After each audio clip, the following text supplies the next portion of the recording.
ऐका तुम्ही ऐका या गोष्टीला कारण झाल्या 3 बायका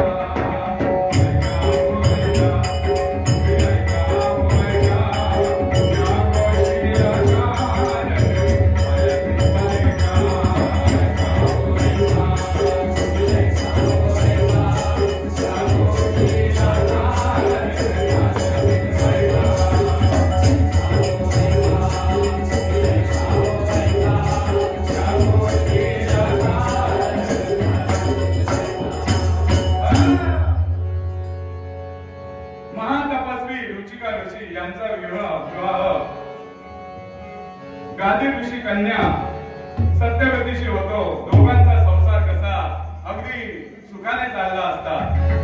संसार म्हणजे कसं, संसाराची 2 चाकं असतात आणि ते 2 चाकं जर सरळ चालली तर तो संसार नीटनेटका होतो. तर ऋषीचं लग्न सत्यवतीशी होतो. दोघांचा संसार कसा अगदी सुखाने चाललेला असतो. हळूहळू पुढे सत्यवतीला दिवस जातात आणि ती गरोदर राहते आणि आपल्या पतीला सांगते आपली मनोकामना. काय सांगते बघा, मनोकामना आहे हे पदला घ्या, आहे एक मनात मज पुत्र व्हावा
ही जबाबदारी माझी. तू काही घाबरू नको, तुझ्या पोटी मी विष्णू अवतार आणण्याची जबाबदारी माझी.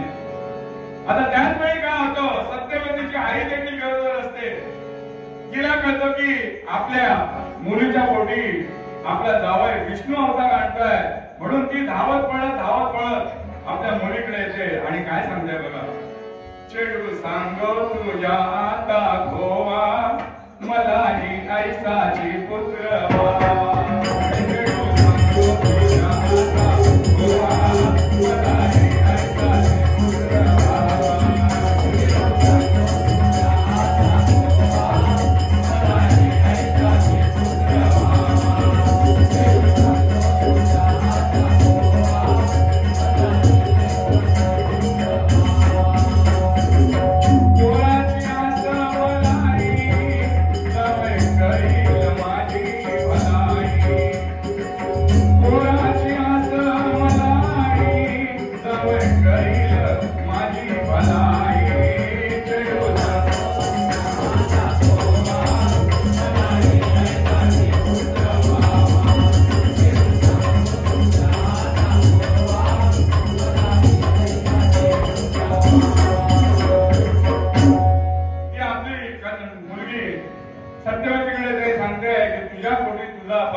विष्णू अवतार आणतोय तर त्यांना विनंती करून माझ्या पोटी देखील विष्णू अवतार यावा असं त्यांना सांग. त्यावेळी ऋषिका ऋषी स्नानाला गेले होते. स्नान करून येतात त्या सत्यवतीने त्यांना एक गोष्ट सांगितल्यावर ते भडकले. म्हणाले, अगं एकाच वेळी 2 विष्णू अवतार कसे काय आणू? तेव्हा ती ऐकायला तयार नाही. म्हणाले काय पण करा, पण माझ्या आईच्या पोटी सुद्धा विष्णू अवतार आणा. तेव्हा ते काय करतात, ऋचिका ऋषी 2 सुवर्णाचे भांडे घेतात. 2 सुवर्णाचे भांडे घेतात आणि एका भांड्यामध्ये आपल्या सासूसाठी ते एक चरू शिजवतात. त्याच्यामध्ये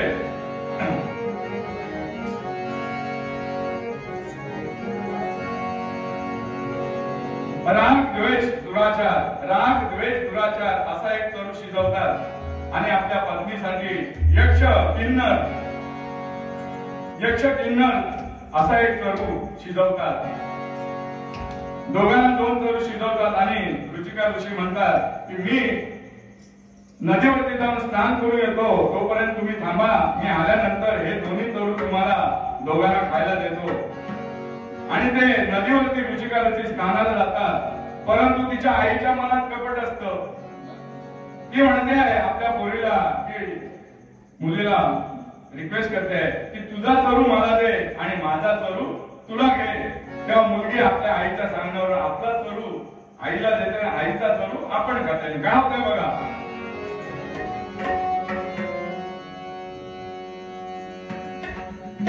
मिनल भगवान कदम सौभाग्यवती हिच्या स्मरणार्थ श्री गजानन सोनू कदम याचकडून 501 रुपयाचं पारितोषिक आलंय. जोरदार टाळ्या त्यांचं स्वागत करा.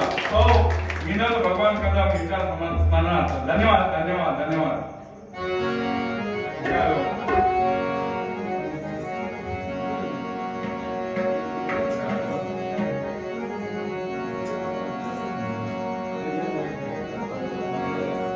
तू ग माझी पोरी मी ग तुझी माता. तू ग माझी पोरी मी ग तुझी माता.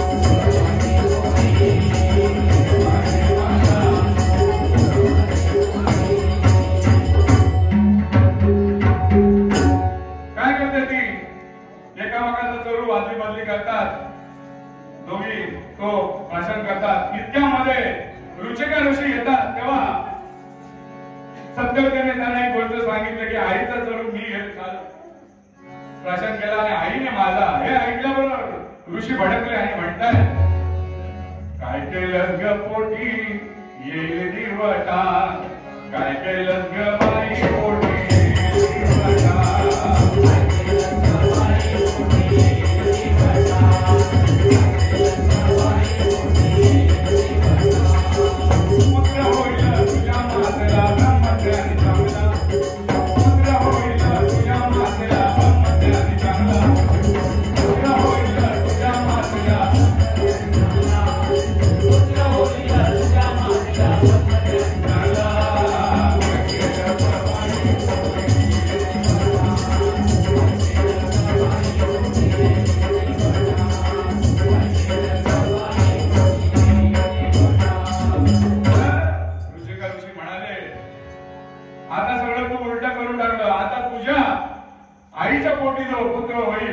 तो शांत स्वभावाचा अगदी शांत तपस्वी असा पुत्र होईल.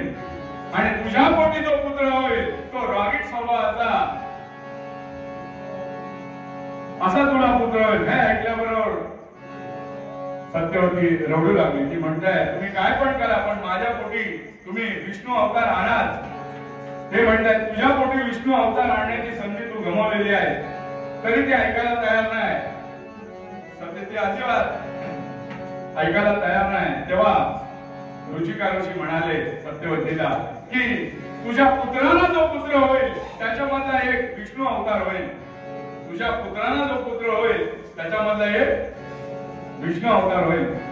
झालं. काही दिवस गेल्यानंतर दोघे प्रसूत होतात आणि सत्यवतीच्या पोटी तो जन्माला येतो. तो अगदी क्रोधिष्ठ असता जमदग्नी ऋषी हा जन्माला येतो आणि तिच्या आईच्या पोटी तो जन्माला येतो. तो संत तिच्या आईच्या पोटी एक शांत स्वभावाचा ऋषी जन्माला येतो. तेव्हा ती काय म्हणते बघा,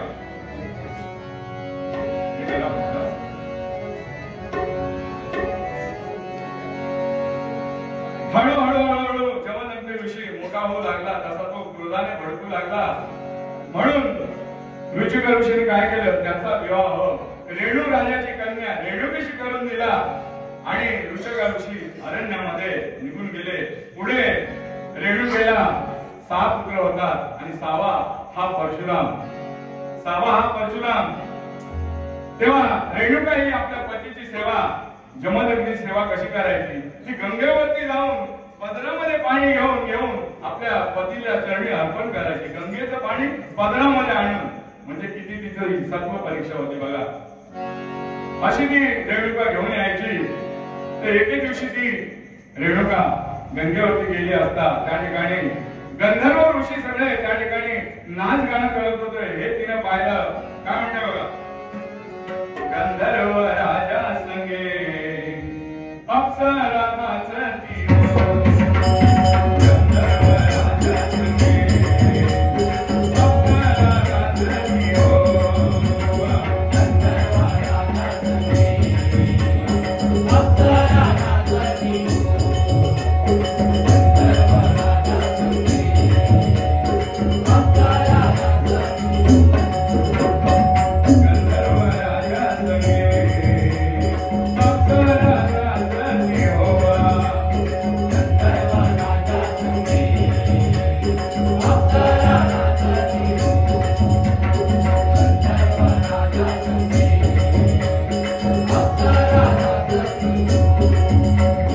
गंगेला गंगेमध्ये आनंदान करती हो, गंगेला गंगेमध्ये आनंदाने करती हो, गंगेला गंगेमध्ये आनंदाने करती हो. रेणुकेच्या हृदयाचा ताबा सुटला, जवानीच्या रंगाचं वादळ सुटला, मनामध्ये पापू वासनेचा, मनामध्ये पापू वासनेचा विचार आला हो, विचार आला. गंधर्व राजा संगे अप्सरा नाचती हो, गंगेला गंगेमध्ये अप्सरा नाचती हो. काय झालं, रेणुका ते गंधर्व या ठिकाणी स्नान करत होते, सगळ्या अप्सरा. तेव्हा तिच्या मनामध्ये काम वासना जागृत होते. म्हणते माझे पती जर असे जवान असते तर काय झालं असतं, बरं झालं असतं म्हणाली. हा तिच्या मनामध्ये विचार आला. काही वेळाने ती गंगेचं पाणी आपल्या पदरामध्ये नेहमीप्रमाणे भरायला गेली, परंतु तिच्या पदरामध्ये काय पाणी यायला तयार नाही. बराच वेळ त्यांनी विचार केला, बराच वेळ पदरामध्ये पाणी घेते, पण पदरामध्ये पाणी यायला तयार नाही. घाबरली रेणुका आणि धावत पळत जमदग्नी ऋषींच्या आश्रमामध्ये गेली. आता ऋषीच ते ध्यानस्थ बसले होते. त्यांनी ध्यानाने ओळखलं की आपल्या पत्नीकडून काहीतरी पाप घडलाय आणि ते तिथे गेल्याबरोबर ते म्हणतायत, ती गेली तेव्हा ते म्हणतायत आपल्या पुत्रांना, 6 पुत्रांना बोलवून घेतलं, 5 पुत्रांना अगोदर बोलवून घेतलं. म्हणाले तुमच्या मातेकडून काहीतरी पाप घडलेले आहे, तेव्हा तुम्ही तुमच्या मातेला ठार मारून टाका. काय म्हणताय, ठार मारून टाका. आता तिला 6 पुत्र झाले होते, 5 पुत्रांनी 6वा परशुराम. तेव्हा ते म्हणतायत, मुलं म्हणतायत मातेला मारते वेळी काय म्हणतात आपल्या पित्याला, मातेला मारणे आम्हा जमणार नाही, मातेला मारणे आम्हा जमणार नाही, मातेला मारणे आम्हा जमणार नाही,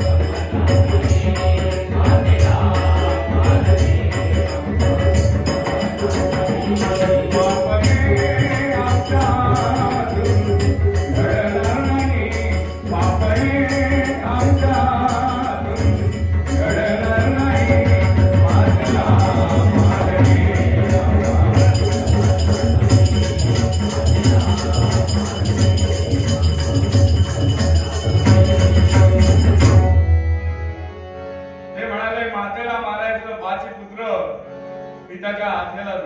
म्हणा आम्ही काय आमच्या मातेला मारणार नाही. इतक्यामध्ये 6 परशुराम आपल्या डोक्यावरती लाकडाची मोळी घेऊन तिथे आला. त्याबरोबर जमदग्नी ऋषी त्याला म्हणाले, बघ तुझ्या सर्व 5 बंधूंनी माझी आज्ञा मोडलेली आहे आणि तुझ्या मातेकडून फार मोठं पाप घडलेलं आहे, तेव्हा तो हिला ठार म्हणून टाक. तेव्हा परशुराम काय करतो बघा. परशुराम उठला नाही इन्कार केला, पित्याचा आदेश त्याने तो मागितला.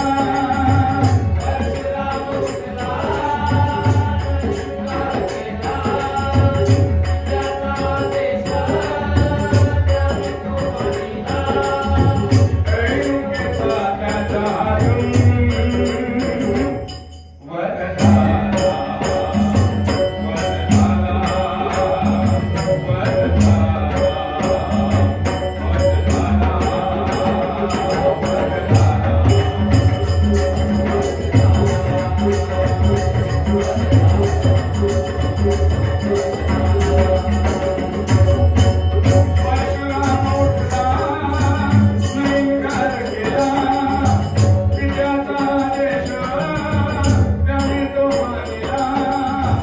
रेणुकेचा त्याचा हातून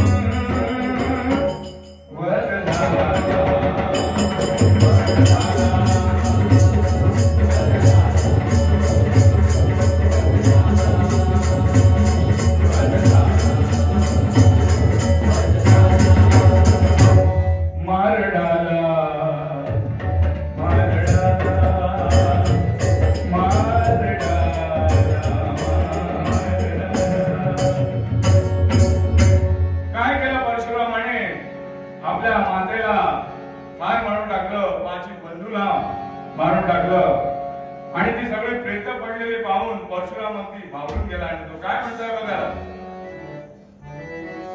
त्याला दुःख आवरेना, त्याला अश्रू आवरेना,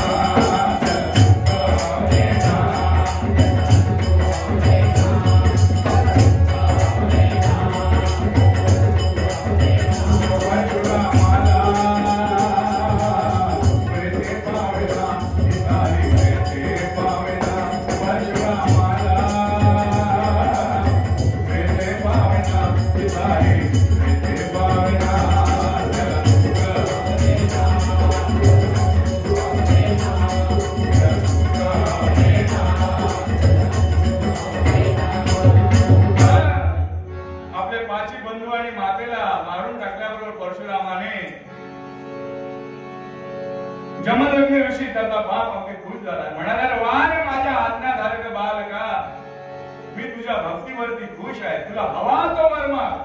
जमदग्नी ऋषी आपल्या परशुरामाला आपल्या पुत्राला सांगताय, तुला हवा तो वर माग.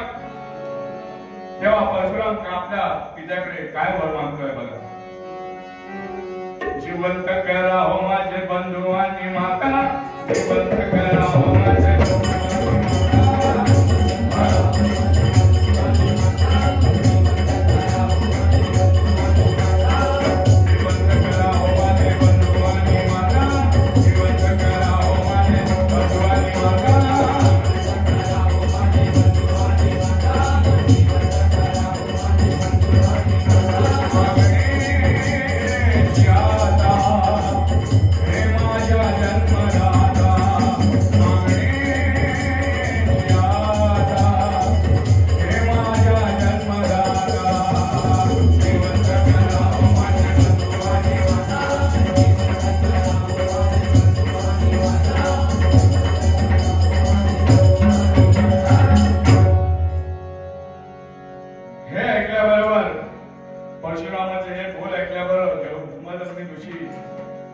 समजून गेले की आपल्या क्रोधामुळे हा एवढा मोठा अनर्थ घडला.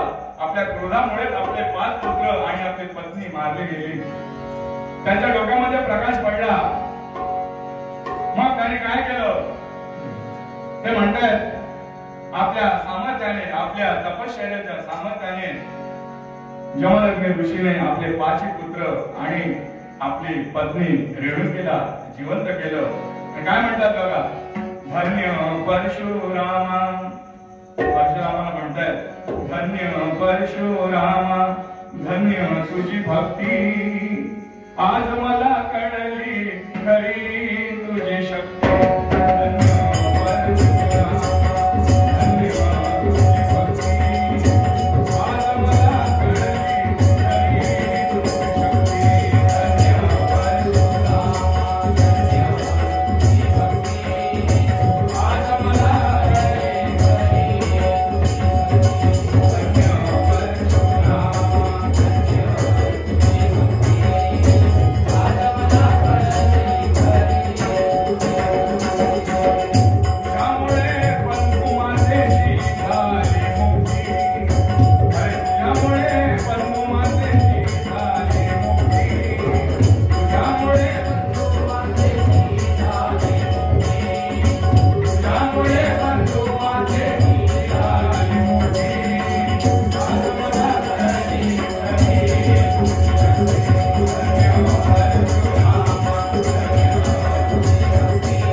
योगाच्या सामर्थ्याने आपली पत्नी आणि 5 पुत्रांना जिवंत केले.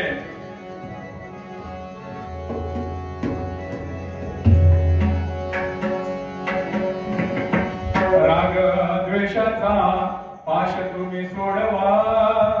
बघा, राग हा फार वाईट असतो, म्हणून मला सांगितलेलं आहे आपल्या अंगातले 6 विकारी काढून टाकायचे असतात.